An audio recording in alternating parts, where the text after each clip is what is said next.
Boa tarde a todos os presentes no Vestígios do Além. Meu nome é Rosana. E ouço o canal há mais ou menos 4 meses, gosto de colocá-lo quando estou no ônibus. Porém, ultimamente tenho escutado com mais frequência porque estou no meu projeto de graduação e passo mais tempo na frente do computador.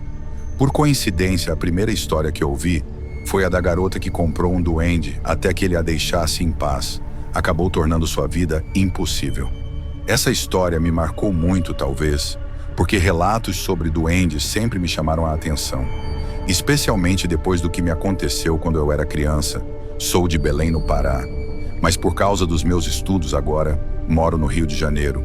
Meus pais são de um pequeno vilarejo chamado Cubo, que fica na Venezuela.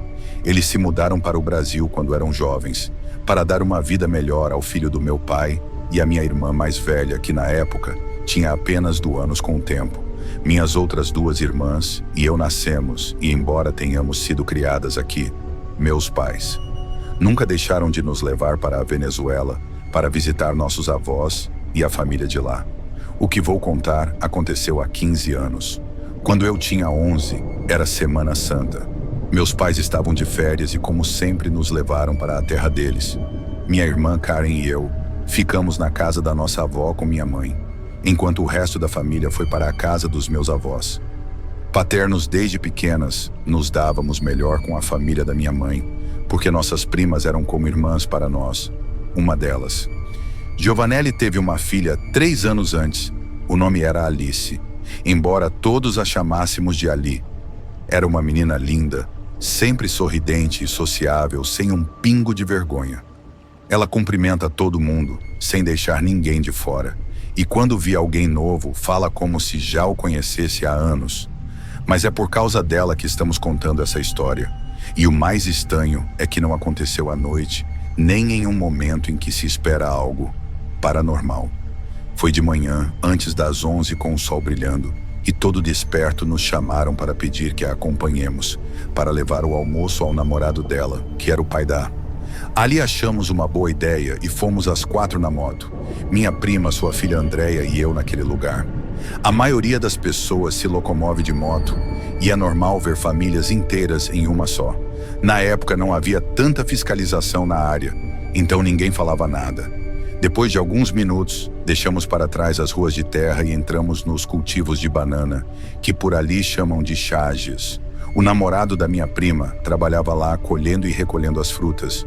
Como ainda faltava um tempo para a pausa dele, decidimos esperar na entrada do cultivo, enquanto conversávamos ali, como sempre corria para todos os lados. Então ouvimos ela dizer algo que nos fez se virar. Pitico vem. Era uma maneira de chamar uma criança. Nós 3 olhamos na direção para onde ela acenava, mas não havia ninguém. Alice, com quem você está falando? Perguntou minha prima com o menino. O menino que está ali, ela respondeu. Ficamos em silêncio e ela continuava apontando para o mesmo lugar, mexendo a mão como se alguém estivesse ali, de verdade. Minha prima insistiu que menino não tem ninguém ali, mas ela apenas sorria e no final achamos que era só uma invenção da cabeça dela. Não nos assustamos nem nada, só rimos um pouco sem graça e seguimos conversando. Alice parou de acenar e voltou a brincar sozinha, então demos ainda menos importância. Pouco depois, um colega do namorado da minha prima saiu do cultivo e avisou que ele já podia receber o almoço antes de ir. Minha prima nos disse para ficarmos de olho em Alice. Nós assentimos e ela entrou. Passaram-se apenas alguns minutos até que Alice começou a rir de novo. Era o riso normal dela, aquele que fazia quando seu avô brincava com ela ou quando assistia a desenhos animados. Mas quando viramos para ver o que a fazia rir tanto, vimos que era uma cobra, tinha talvez 40 centímetros, então não era muito grande, mas isso não importava. Gritamos na hora. O mais estranho não era a cobra, mas a reação da Ali. Ela não estava assustada, nem se mexeu quando gritamos. Apenas olhava para a cobra com um sorriso, e isso foi o que mais nos aterrorizou. Alice se tinha fobia de vermes e não suportava ver nada que rastejar. Uma vez ela viu uma lagarta e começou a chorar, parando. Somente depois de horas, todavia, dessa vez com a cobra rodeando seus pés, ela não demonstrava medo algum. Tentei correr para tirá-la de perto, Mas quando cheguei próximo da cobra, ela se virou contra mim. Dei um passo para trás, imediatamente. Andréia subiu na moto de susto e eu fiz o mesmo. Só conseguíamos gritar pedindo ajuda e naquele momento não percebemos algo. A cobra nunca tentou atacar. Alice apenas se movia ao redor dela, como se estivesse protegendo-a. Ouvimos passos entre as folhas das bananeiras e vimos minha prima e seu namorado correndo até nós. Gritamos para eles o que estava acontecendo. E quando olhamos novamente para Alice, a cobra já não estava mais lá. Havíamos desviado o olhar por apenas 2 segundos para ver quem vinha. Não havia como ela ter desaparecido tão rápido, minha prima. Correu para pegar a filha no colo e tentamos explicar o que vimos, mas o namorado dela não acreditou. Ele disse que, se realmente houvesse uma cobra, Ali teria chorado, pois sempre teve medo de bichos. Voltamos de moto e assim que chegamos, contamos tudo para minha tia, e ela como se fosse a coisa mais normal do mundo. Rio era um duende. Com certeza se apaixonou por Alice e queria levá-la com ele. Andréia e eu. Nos olhamos o menino. Alice estava falando com um menino invisível antes da cobra aparecer. Minha tia nos olhou e acrescentou: dizem que crianças não batizadas podem ver coisas que os outros não veem, e os duendes se dão bem com os animais. Talvez a cobra só estivesse ajudando. Depois daquela Semana Santa, minha prima levou Alice para ser batizada. Ela nunca mais viu ou ouviu nada parecido. Hoje Alice tem quase 18 anos, e quando conto essa história, ela diz que não se lembra de nada. Quando digo que um duende quis levá-la, ela chega a chorar de tanto dar risada. Espero que você leia essa história e, se possível, a compartilhe. Talvez não seja a mais assustadora, mas é a única que tenho, e se um dia for contada, será uma honra. Por favor, curta e se inscreva. Primeiramente, boa tarde a todos do canal. Gostaria de dizer que é uma honra poder enviar meu relato para vocês. Atualmente, não estou tão bem de saúde, mas amo ler, e dessa vez me arrisquei a relatar essa experiência. Bom, então vamos lá. Isso aconteceu há 39 anos, quando minha esposa estava grávida do nosso primeiro filho.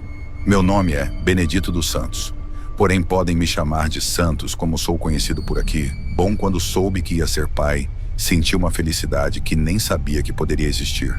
Fernanda e eu nos olhávamos a todo momento com aquela emoção de quem espera o melhor do mundo. Imaginávamos como seria nosso filho, com quem se pareceria mais e que nome daríamos a ele. Meu pai nos deu um terreno na serra para construirmos nossa casa. E desde o primeiro momento, soube que ali começaríamos nossa vida como família. O terreno ficava em uma colina não muito longe do sítio dos meus pais. A cavalo levava cerca de meia hora cruzando o rio. Não era grande, mas tinha espaço suficiente para erguer a casa e fazer um pequeno curral. No começo, construía apenas o essencial: um quarto, uma cozinha e um lugarzinho menor, que um banheiro para guardar ferramentas. Aos poucos iria melhorando, pois o importante era que Fernanda e eu já tínhamos nosso próprio lugar. Gostávamos de estar ali cercados pelo mato com o rio por perto, e a tranquilidade de saber que está construindo algo nosso. A vida ali era a mesma de sempre: acordar cedo, trabalhar na terra e cuidar dos animais.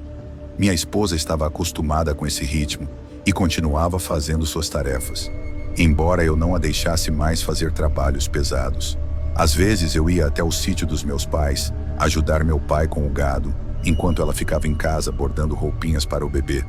Tudo ocorria de forma em nossas vidas quando Fernanda acordou certa tarde com um desejo enorme de comer conserva de manga. Soube que não poderia negar. Ela já estava nos últimos meses da gravidez e sempre que algo lhe dava desejo, dava para ver em seus olhos a necessidade de comer aquilo. Ela me disse que sentia falta da conserva que minha mãe fazia, que tinha aquele sabor doce, com um toquezinho ácido e pedaços grandes de manga que desmancham na boca. Olhei para ela deitada na rede com a mão sobre a barriga e os olhos brilhando como quem já está com a vade fixa na cabeça. Não iria negar isso, ela nem a qualquer outra grávida. Então, mesmo começando a escurecer, me preparei e me arrumei para sair. A casa dos meus pais não era longe, mas precisava atravessar o rio e segui pela trilha no meio do mato. Não me preocupava com a ida, mas a volta sempre era mais incerta. Ainda, mais na época de quaresma, quando os dias pareciam ficar mais curtos. Ali no mato, a travessia pelo rio. Foi tranquila. A correnteza estava baixa e a água mal se movia sobre as grandes pedras do fundo. O sol começava a se pôr atrás dos morros e o ar trazia um cheiro fresco de terra úmida quando cheguei à casa dos meus pais. Minha mãe estava na cozinha mexendo com algo na panela. Quando contei a ela o motivo da minha visita, ela sorriu e disse que, por sorte, tinha mangas boas para a conserva.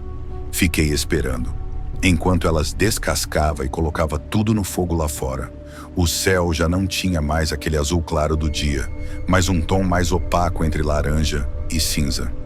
Minha mãe trabalhava como sempre com calma, como se a noite não estivesse chegando. Sentei-me em uma cadeira ao lado do armário, ouvindo o estalar do fogo e o borbulhar. Quando finalmente ficou pronto, minha mãe colocou no pote e embrulhou em um pano. Despedi-me rapidamente e saí com o cavalo já inquieto, como se soubesse que a volta seria com pouca luz. Apenas alguns vestígios do sol restavam. Quando atravessei o rio novamente, a água pare. Mais escura refletindo, o sucé e os sons da mata já eram outros. A trilha de volta sempre me parecia mais longa. Quando a noite caía, o cavalo caminhava com passo firme, acostumado ao trajeto, mas eu sentia que algo pesava no ambiente. Era uma sensação estranha, como se estivesse entrando em um lugar mais denso, mais silencioso. Foi então que, alguns metros à frente, no mesmo caminho que eu seguia caminhando, devagar era uma mulher. Ou pelo menos parecia ser. Usava um manto longo de cor azul, esverdeado. Um tom que se destacava mesmo com a pouca luz. O tecido tinha um brilho estranho, como se estivesse coberto de pequenas pedras, que refletiam minúsculos pontos de luz conforme ela se movia. Meu primeiro pensamento foi que a conhecia, que aquela cor me era familiar, mas não sabia de onde o cavalo parou sem que eu puxasse as rédeas e senti como ele se enge, respirando forte. Também fiquei imóvel com os olhos fixos na mulher. Não se ouviam seus passos, embora o chão estivesse coberto de folhas e galhos. Ela caminhava com a cabeça levemente inclinada para baixo, como se rezasse ou murmurar algo. Permaneci ali a observando e tentando entender o que meia sentirão. A brisa soprava suave entre as árvores, mas o manto da mulher não se movia com o vento. O cavalo bufou baixinho, como se não quisesse fazer barulho, e dei um leve puxão nas rédeas para seguir em frente. Esperava que, ao me aproximar, pudesse ver seu rosto e confirmar se era alguém conhecido. A pessoa não acelerou nem parou. Apenas seguiu seu caminho, com a mesma calma com que havia quando o cavalo avançou um pouco mais. A distância entre nós diminuiu e finalmente pude ver seu rosto. A mulher tinha uma beleza serena, daquelas que chamam a atenção sem precisar de adornos. Sua pele era parda e sem uma única mancha, como se o sol nunca tivesse atado. Seus olhos eram escuros e grandes, e sua boca era pequena e fechada, sem nenhuma expressão. Claras suas mãos seguravam um rosário, com contas opacas que pareciam gastas de tanto uso. Ela o apertava com força, como se agarrasse a ele com toda a sua fé. Um arrepio percorreu meu corpo, mas não porque a mulher parecesse ameaçadora. Havia algo nela que não combinava com o ambiente.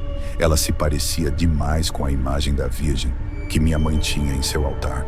A mesma expressão, serena, a mesma postura, e pura, mas eu não sentia a paz que normalmente uma imagem religiosa inspira. Não houve alívio nem tranquilidade ao ver pelo ar como algo invisível estava carregando com uma energia estranha. Ela respirou fundo e eu mesmo senti uma pressão no peito, como se meu corpo não soubesse se devia continuar ou dar meia volta e sair dali. A mulher continuava, caminhando com a mesma lentidão, com os olhos baixos e o rosário entre os dedos. Tudo nela parecia perfeito demais, exato demais. O caminho que até um momento atrás era apenas mais uma trilha entre as árvores, agora parecia diferente. Por mais que tentasse me convencer de que era apenas uma mulher qualquer, algo dentro de mim dizia que não. Não quis ficar com a dúvida, nem deixar que o silêncio se tornasse mais pesado. Então, assim que passei ao lado dela, Dei-lhe uma boa noite, perguntei se estava procurando alguém, pois seu caminho seguia na direção da minha casa, e por aquelas bandas não era comum ver mulheres caminhando. Aquela hora ela levantou o rosto apenas o suficiente para que seu olhar se cruzasse com o meu. Ela respondeu que não, que apenas havia saído para caminhar. Sua voz era doce, mas havia algo nela que não me convencia totalmente. Ela não falava com a naturalidade de alguém que caminha por aí, sem preocupações. Seu tom era pausado, como se cada palavra fosse cuidadosamente medida. Assim que falou, senti meu cavalo se enrijecer. Somim seus músculos se contraíram e ele sacudiu a cabeça, como se quisesse se afastar. Afrouxei um pouco as rédeas, mas mesmo sem minha pressão, ele moveu as patas de lado, tentando se distanciar da mulher. Nunca o havia sentido assim, nem mesmo quando encontrávamos cachorros ou algum animal grande no mato. Não quis ficar sem respostas e perguntei à mulher de onde ela vinha. Queria saber se já havia cruzado com ela antes, porém não obtive resposta. De repente a mulher simplesmente parou, ajoelhou-se diante de uma árvore, à beira do caminho, e começou a rezar com a cabeça abaixada. Não entendi por que ela estava fazendo isso. Seus lábios se moviam, mas não ouvi nenhuma palavra. Clara, apenas um murmúrio, como se estivesse rezando para si mesma.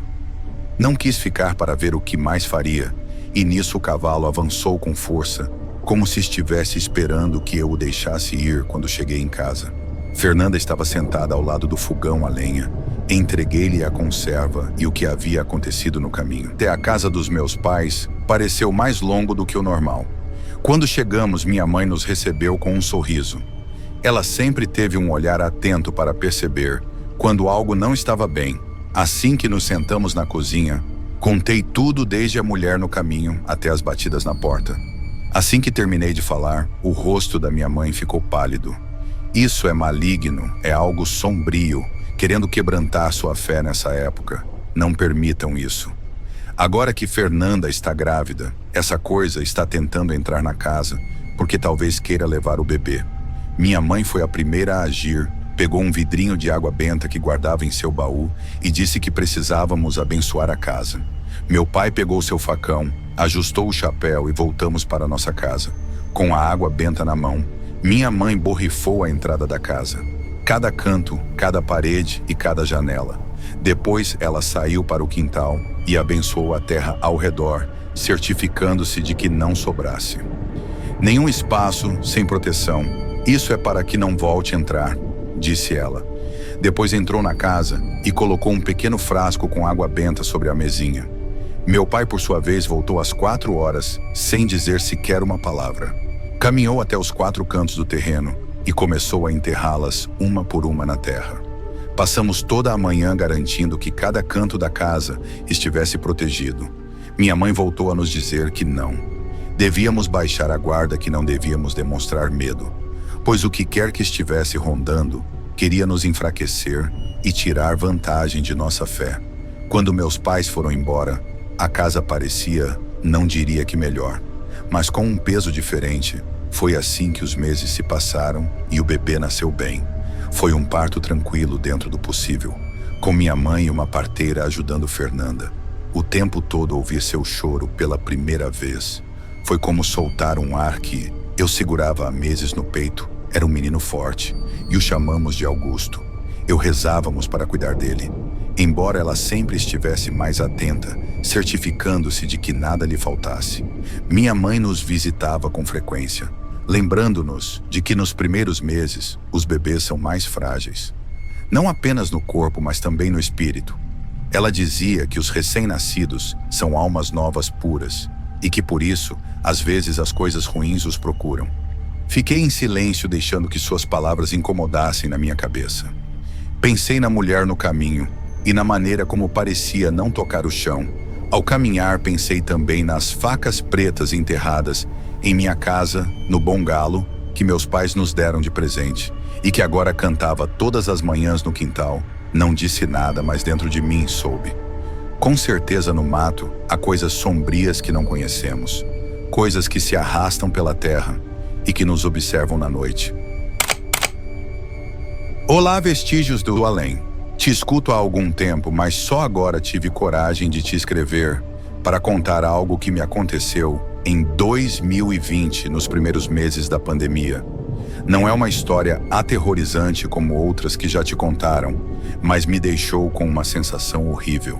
Até hoje ainda não entendo o que diabos aconteceu naquele tempo. Como todo mundo, eu passava quase o dia inteiro em casa. Meus amigos e eu fazíamos chamadas de vídeo à noite para tornar a quarentena menos pesada.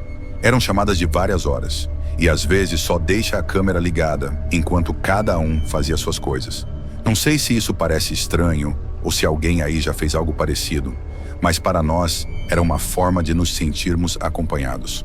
Quase sempre eu me conectava pelo computador no meu quarto, mas naquela noite a bateria estava prestes a acabar, como eu não queria desconectar o carregador. Deixei o notebook ali e fui até a cozinha preparar algo para comer.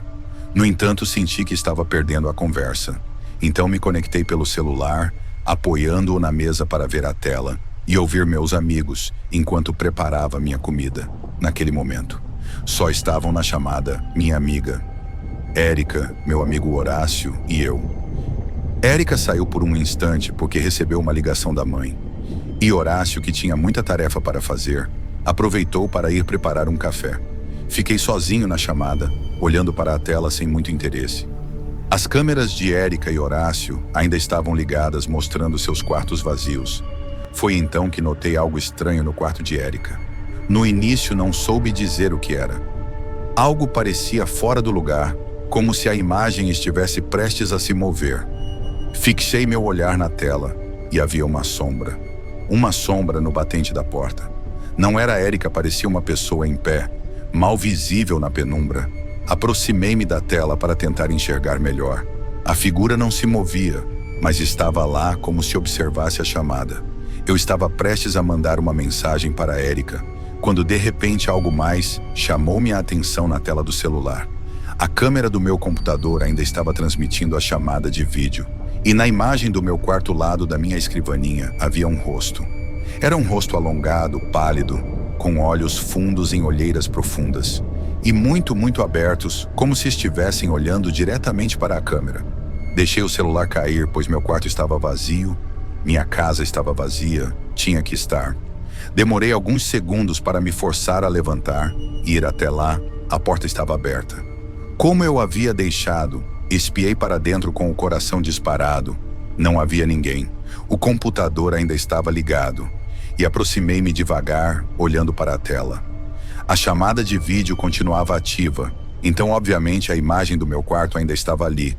E no canto da tela, exatamente onde eu tinha visto o rosto, ainda estava. Lá fechei o notebook imediatamente e passei o resto da noite na sala. Não sei o que. Foi aquilo que vi, e não sei se o que apareceu primeiro na casa de Érica. De alguma forma passou para o meu quarto. Eu tinha 28 anos. Estava tentando perseguir meu sonho de ser escritor, trabalhando para um jornal popular. Mas as coisas não deram certo. Tinha acabado de voltar para casa para ajudar meus pais idosos na fazenda da família. Não era exatamente o que eu tinha planejado para mim depois de sair de casa anos atrás. Mas eles estavam envelhecendo e gerenciar o lugar sozinhos estava se tornando um fardo. A fazenda era isolada, cercada por vastos campos de milho que se estendiam por quilômetros em todas as direções. O vizinho mais próximo morava a cerca de 15 minutos a pé, uma pequena fazenda de uma senhora com 80 anos que vivia lá desde que o marido faleceu alguns anos atrás. A vida por ali era lenta e eu não me importava com isso naquele momento da minha vida. Lento era exatamente o que eu queria. As coisas estavam bem normais. Por uma semana ou duas, eu estava começando a me acostumar com a rotina de gerenciar a fazenda. E o ritmo mais devagar estava realmente me fazendo bem.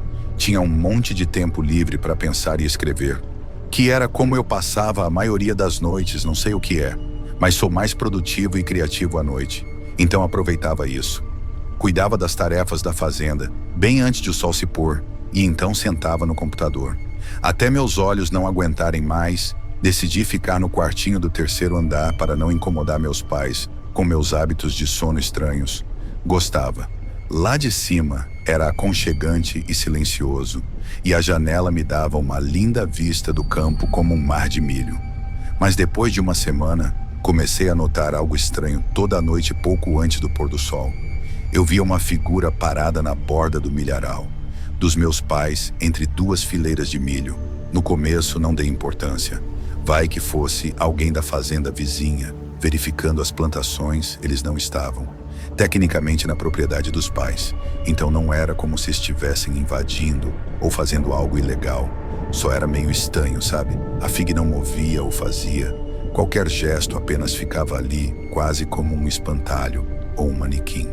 Eu não conseguia dizer se era homem ou mulher, na verdade. Nem conseguia saber se estava olhando para mim. Era inquietante. Claro, mas achei que não tinha com o que me preocupar. Apesar do desconforto, notei que a cena definitivamente daria uma foto incrível. Uma sombra contra o cedado e os campos de milho que se estendiam para sempre. Alguns dias se passaram e a figura continua aparecendo sempre na mesma hora, sempre no mesmo lugar. Uma noite, observei mais de perto para ter certeza de que não era um espantalho. Eventualmente vi a figura se mexer, o que confirmou que era uma pessoa. Era estranho, mas continuei dizendo a mim mesmo que era inofensivo. Até pensei que pudesse ser a vizinha, a velha senhora que minha mãe mencionava. Às vezes não a tinha visto desde que voltei, mas talvez ela tivesse um motivo para estar perto da nossa propriedade. De qualquer forma, não havia muito que uma senhora idosa poderia realmente fazer. Não era como se representasse uma ameaça para meus pais ou para minha fazenda. Claro, se isso fosse verdade, eu provavelmente não estaria escrevendo tudo isso agora, em retrospecto. Provavelmente não foi sábio ser tão indiferente com a situação. As coisas começaram a mudar nos dias seguintes. A figura se aproximar toda noite. Eu a via entre duas fileiras de milho diferentes. Sempre mais perto de casa. Ainda estava em silêncio e imóvel, mas definitivamente mais perto. A cada noite eu tinha certeza disso. Ainda não conseguia distinguir nenhum detalhe daquela distância, mas as coisas estavam ficando sérias. Agora quem quer que fosse estava deliberadamente se aproximando, cada vez mais da propriedade dos meus. Depois de 2 noites assim, decidi que precisava fazer alguma coisa na manhã seguinte. Contei aos meus pais o que estava percebendo. Nas últimas semanas, minha mãe descartou a preocupação, dizendo que provavelmente era o filho da vizinha que sempre foi meio esquisito. Segundo ela dizer que ele era esquisito, era um pouco de eufemismo, mas minha mãe sempre colocava as coisas de forma branda. Para minha surpresa, eles não pareceram preocupados ou incomodados.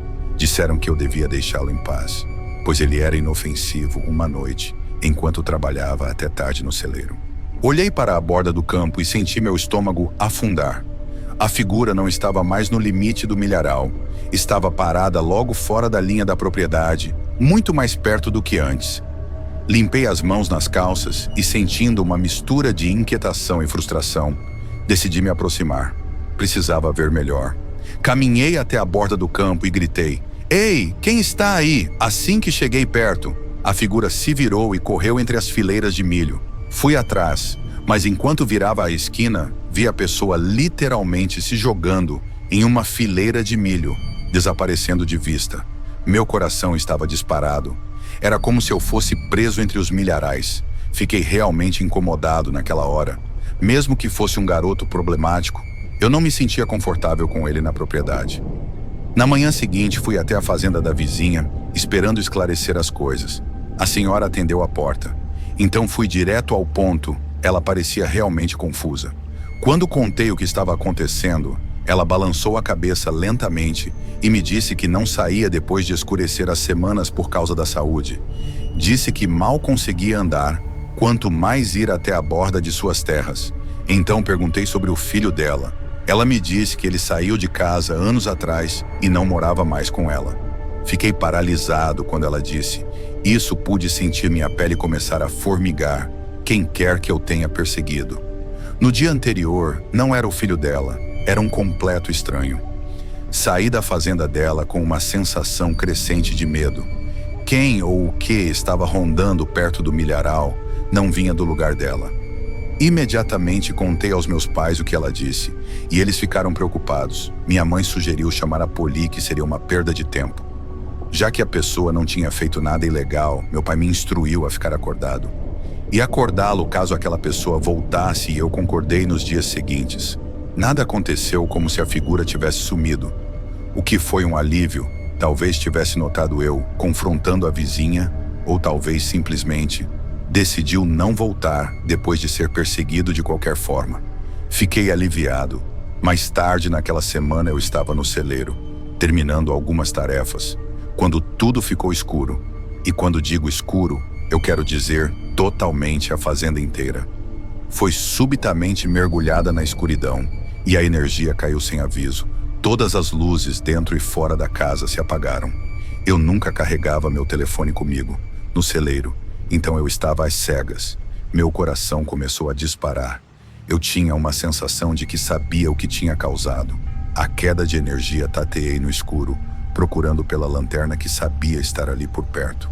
Depois de encontrá-la, corri para fora do celeiro, em direção à casa. Mas parei no meio do caminho. Queria correr para dentro, mas sabia que isso seria covardia. Estava prestes a contornar a casa para verificar o disjuntor. Quando houve um leve de vindo do milharal. Aquela pessoa estava na minha propriedade, a poucos metros de mim. Me virei e varri o campo com a lanterna, tentando ser o mais silencioso possível. Por um momento nada aconteceu, apenas o mesmo som de gargalhar. Mas então, pelo canto do olho, vi um movimento. Dei um salto e apontei a luz para a origem. Lá estava ele, a poucos metros do celeiro. Um homem muito estranho. Agora eu podia ver isso claramente. Era um homem com algumas mechas de cabelo em uma cabeça, praticamente careca. Ele estava vestindo um macacão e me encarava com um olhar sinistro. Olhei para suas mãos. Ele segurava uma velha enxada enferrujada. O medo tomou conta de mim e eu corri. E para meu horror, ouvi ele começar a me perseguir. Corri para dentro do milharal, esperando despistar ali, pois não sabia se ele podia estar armado com outra coisa. Virei uma esquina e antes que ele pudesse ver, me joguei em uma fileira de milho.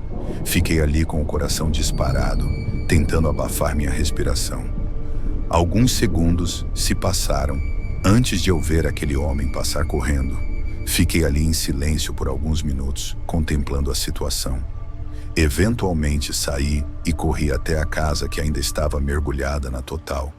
Liguei para a polícia e acordei meus pais. A polícia revistou a propriedade e não encontrou nada. Eles, no entanto, encontraram a causa do apagão. Alguém tinha jogado um balde de água no disjuntor. Desligando tudo no dia seguinte, ajudei meus pais a instalar algumas medidas de segurança e até avisei a vizinha para ter cuidado. Eu fiquei na fazenda por mais um mês e nada aconteceu durante esse período. Foi difícil deixar meus pais sozinhos na fazenda, com algum psicopata à espreita, mas eu tinha que seguir em frente com minha vida. Eles contrataram um funcionário para lidar com as tarefas. Então eu realmente não era mais necessário. Esta foi de longe a experiência mais bizarra e perturbadora que já vivi. É algo em que ainda penso muito hoje sobre isso.